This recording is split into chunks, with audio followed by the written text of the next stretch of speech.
Namaste. Welcome to Youth TV Show. In today's episode, we have with us a very special guest from the United States, Ms. WONG. She is the Program Officer for Strategic Peace Building at the Joan B. Kroc Institute for Peace and Justice, University of San Diego, California. Career Counseling Center has an objective that whoever comes to us for mentoring succeeds in life. Today, our counselor will be sharing her own experiences and will talk us through a vital topic, career in service and community building. I can give you a little bit of a background on what does it mean, a career in service, or what does it mean to work for community building or to work for community. And for me, I fell into my career, and I don't even know if I would call it a career, but I knew from a very young age that I wanted to work in service to my community. I wanted to work in service to people that needed a voice. I wanted to work in service to the social needs that were around me and in the broader world. And I had no idea how to do that. And it was only through experience that I found out somewhat of a strategy, which then I continued to share with my students. So before I joined the Joan B. Kroc Institute for Peace and Justice, I had a school in Myanmar, or Burma. And in that school, we accepted young leaders from all over the country, different states and different divisions, people who were wanting to make a change within their own communities and wanted to meet other people that felt the same way, because they felt very misunderstood. Most of the parents wanted them to be doctors or engineers, right? So we opened a counseling center and we did just this, sharing strategies, a space for understanding, to hear people's concerns. And we created actually a curriculum that helped people walk through, okay, how do I find my place in the world? How do I find a balance between working for my family and supporting their needs, working for my passions and making sure that my fire is lit, as well as being of service to my community and making a positive impact in my world. And so those were the big questions that we explored in our counseling center. And yeah, I'm interested to hear what are the questions that you are wanting to explore today. Can service community building really be a career and not just a hobby? I think that's a great question, and it's probably a question that your parents will ask you many, many, many, many times. It's a question that my family still asks me after 15 years of working in this field. So I would say that from all of the really inspiring people that I have met in my short time working in this field, that yes, absolutely, it can be a career as well. I know many, many people that do this work full-time. They're dedicated to it. It is their career. It is an area where they are continuously looking to expand their knowledge, to learn more, to develop their skills, to apply them in new ways. Across the United States and in other places, more and more schools are popping up that are focusing on things like community development, people-centered development, peace building. I know at our school at the University of San Diego, we have a school for peace studies as well. And this is something that is very new in the United States. But I feel that it's really a sign of the fact that this is an area that is not only important, it is fundamental for the future of our planet. And for us not to recognize that this is something that we need to focus our resources and our energy in, and see it as a legitimate career, it's not putting our planet on the right path for the people or the planet. So I definitely believe that it's a career, and I definitely believe it's a very rewarding career in every notion of the term, that it's rewarding to our hearts. It also can be financially rewarding, and in terms of learning, all the different people that you get to work with, all the different places you get to see. It's a great career. Is it possible to contribute in community building while pursuing another career? Short answer, yes, absolutely.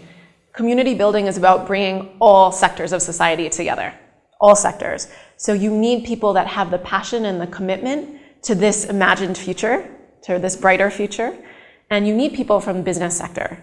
Right? As Nepal knows too, you can have very exploitive business, you can also have very positive business, but you need people from media, you need teachers and educators, farmers and agriculturalists, you need people from all walks of life, because community is about bringing everyone together.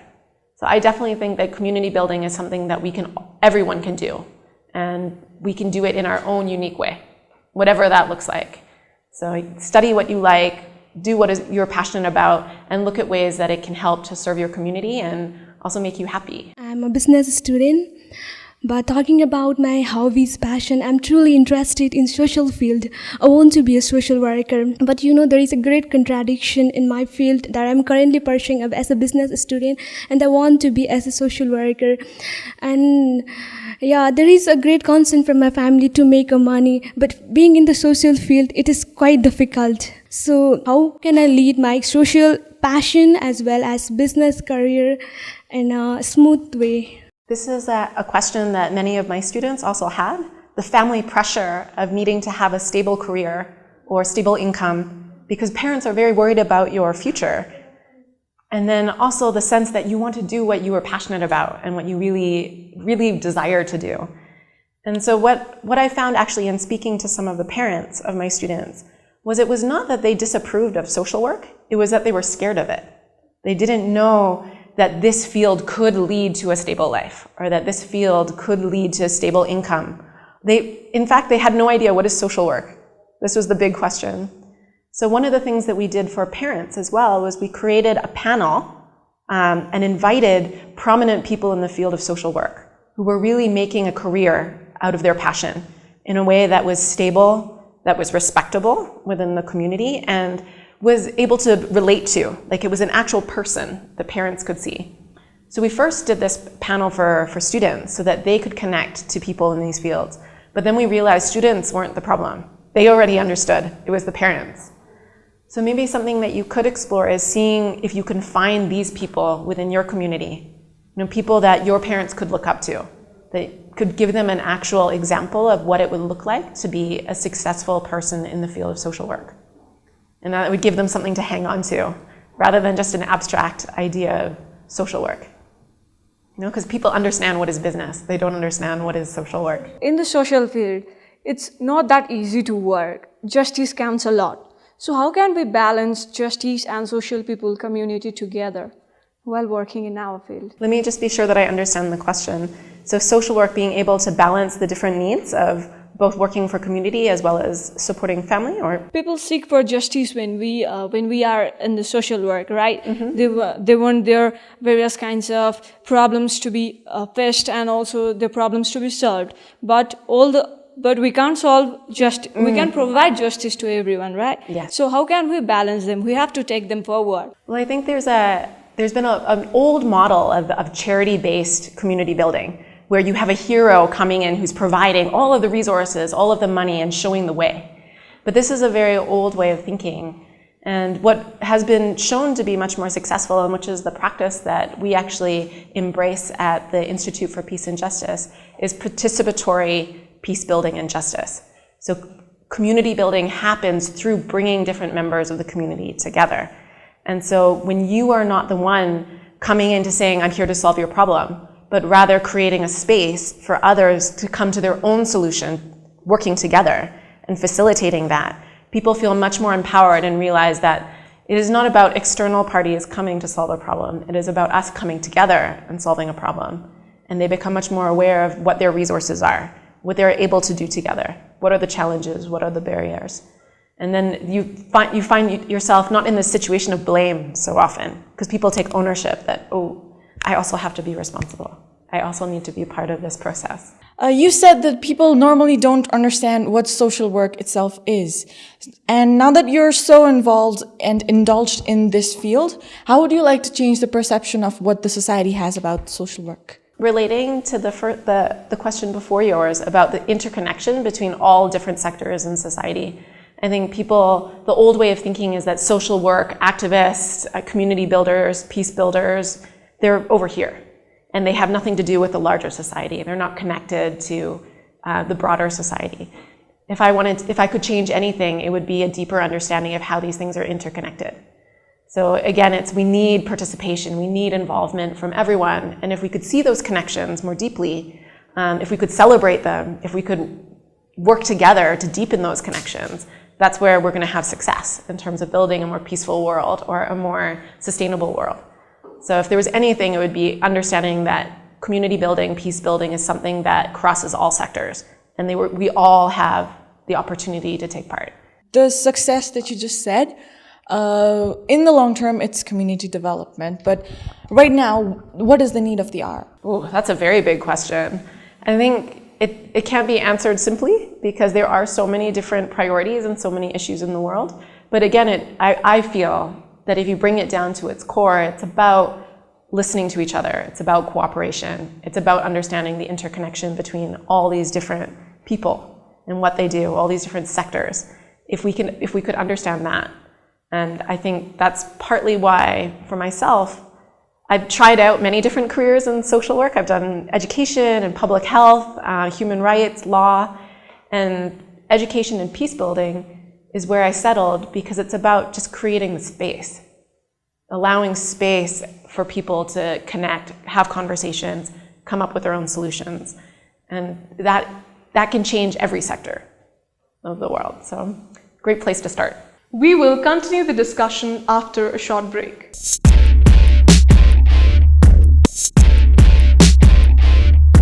Welcome back.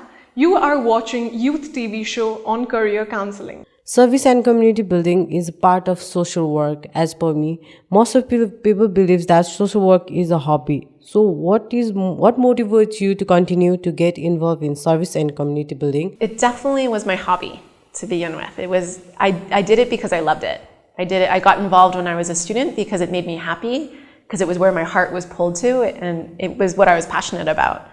And then I went through a period where I was thinking, okay, when I'm applying to university, what is it that I want to study? And I actually thought about medicine, because I thought, oh, medicine, it's a helping field. I'll be able to help people. And then I realized, actually, I'm less interested about the science and more interested about the helping people. And I started to realize if I could spend my whole life committing my work and committing my energy to doing things that make me happy and doing things that I love, that is what life is all about. So something that I would always share with my students too is this idea of really reflecting on what is it that you love to do and what is it that you're good at, right? Where is your skill set? What is it that your community needs? And then also, how can you make a living? Because this is a true fact of our society, right? We also need to support ourselves and support our family. So for me, I started with what makes me happy. But then as I grew up as well, and I had to live in this world, and I have my own family responsibilities, I would bring these different things together. And yeah, I feel like it's just a nice recipe for a very fulfilling, very happy life. What are the qualities that are required to pursue a career in community building? That's a good question. I think it's not a question that's easily answered because community building and service can look different. It can look in so many different ways depending on the community, the needs of that community, what the issues that they're facing. It's hard to identify what exactly would be the qualities, but I would say some general qualities are the ability to listen, the ability to build relationships, the ability to vision and imagine. So when we're building a community, we're trying to move forward, we're trying to move to a new space. And you need to have creative people, you need to have people with imagination that can vision what is that new place that we're working towards, where do we want to go? And they need to have the skills to be able to communicate that to others and bring people together so that they can work together towards that vision or towards that imagined future. So I would say imagination and creativity, relationship building, and communication. And it sounds like all of you guys have those things under control. What do you think is the qualification we need to pursue our career in this particular field? In my experience, it is not a credential from a university. It is experience from life. So when it comes to doing things like community building, which is involving different people, it's about building relationships, it's about communication, it's about listening. I mean, these are skills that are not always learned in the classroom and they're not always learned in universities. We can study the subject very deeply in universities, and there's a great value to that. But I know when I'm hiring or when I'm looking for people to fill certain positions, I'm always looking for people that have experience, that have demonstrated passion and commitment to the work that they're doing, and are able to do it with a full heart. They are not doing it because of family pressure. They are not doing it because it pays well and has stable income, but they are doing it because they are committed. And those are the people that succeed, in my experience, at least. What were the obstacles you faced while pursuing your career? I also faced a lot of family pressure. So my family is originally from China, and my parents immigrated to Canada. So I grew up in Canada. And I knew from a very young age that, yes, I wanted to have a career in service, but I also wanted to travel the world. I wanted to see new places, meet new people, learn about new cultures, learn about the connection between issues in faraway places and issues in my own hometown. And in my culture and my family culture, it wasn't very acceptable to be far away. I'm also the only daughter in my family, so it's the caregiving part as well. I was very lucky to have parents that encouraged me, but it was always a challenge for my extended family. So my uncles, my aunties, my grandparents, they didn't understand this idea of social work. So even still now, they're constantly asking me, oh, okay, so you've had your time, like when are you coming back home? And your mother's getting older, like you should come back home. So there's a lot of these issues. So I would say that's the first one that I encountered when I was young. The second one is just when you were young and you were so passionate and you were wanting to do so much, getting people to listen to you. So finding the right place where you can voice your opinion, where you can grow yourself, learn from others, and be given space, giving young people space to find themselves. So finding those unique spaces where you're allowed to really explore yourself and figure it out what it is that you are good at and what it is that you love to do. What are the long-term rewards of being in service and community building? I'd say the long-term benefit is being part of a community. So when you work so deeply with community and bringing different people together, you get a sense of true belonging and connection. And I know I experience this in all of the communities that I've had the privilege of working with. I'm new to Nepal. That is the true privilege. When you're building community, you're building relationships. And now I can honestly say that I have family in every part of the world that I've had the privilege of working in and living in. And that is the greatest reward. I can travel everywhere, and there's a place on the floor for me, there's a cup of tea, there's a great conversation to have, and I get to have visitors come through my home all the time. And you get to feel like you're really connected. Just like you said right now, that making a living and then community development is you need to find a balance between them. So I want to know, how is that possible? Like, this is a very competitive world today, and then making a living is really difficult when you're really actually into development and service. So the balance and the link between the both of them, I want to know about it. One thing is, in our market economy too, we think about value, right? What is of high value?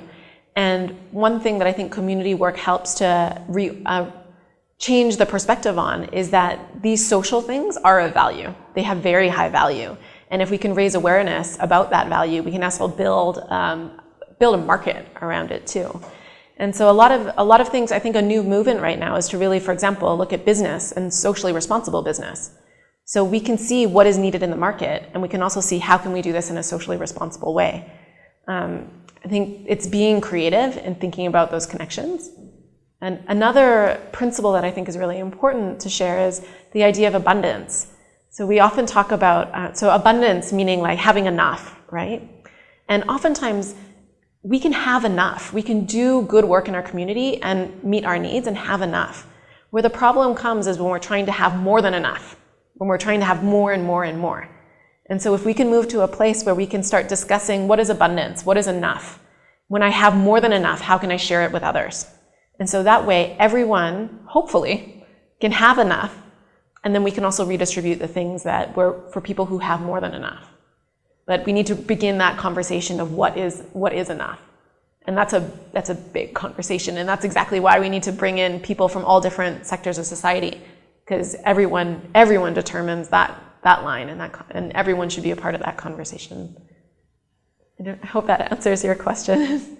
As a community builder, as a peacemaker, something that I know that I always would share with my students is that as a peacemaker, as a community builder, you're always working towards working yourself out of a job. Right? Ideally, you will not be needed in the future. If your work is successful, if your work achieves its aim, there will be no place for you anymore. And I think the problem that sometimes comes in terms of dependency issues is that people become reliant on this relationship for their own well-being and for their own success. And so if we can help practitioners approach their work with a mindset of, this is not about me, and ultimately I need to work myself out of a job on every project that I'm working on, that can create some really positive change right from the beginning. So that's something I feel that really needs to be shared by people who are moving into this field. I guess I can share from my own experience, and it's a very lofty goal. When you want to be up here and you're down here, it almost seems impossible to get there. And for me, I knew I wanted to work in the international field, so I took any volunteership, any job opportunity that would get me international, that would get me to another part of the world. And so I ended up working in a school actually in southern Thailand at one point. And while I was there, I did everything that I could to tap into the community, to learn about what was happening, to volunteer, to just understand what it was like to be a foreigner in a different country. And that was really my kind of stepping stone.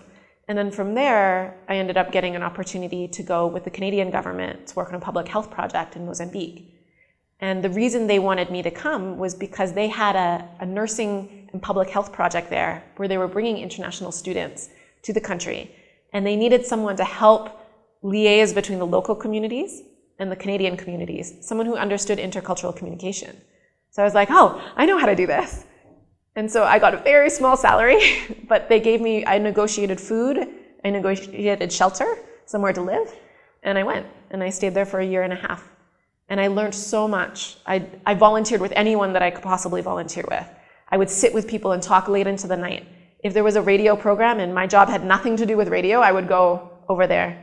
Or I would create volunteership opportunities for the visiting Canadian students to visit all these organizations, which gave me an excuse to visit all these organizations.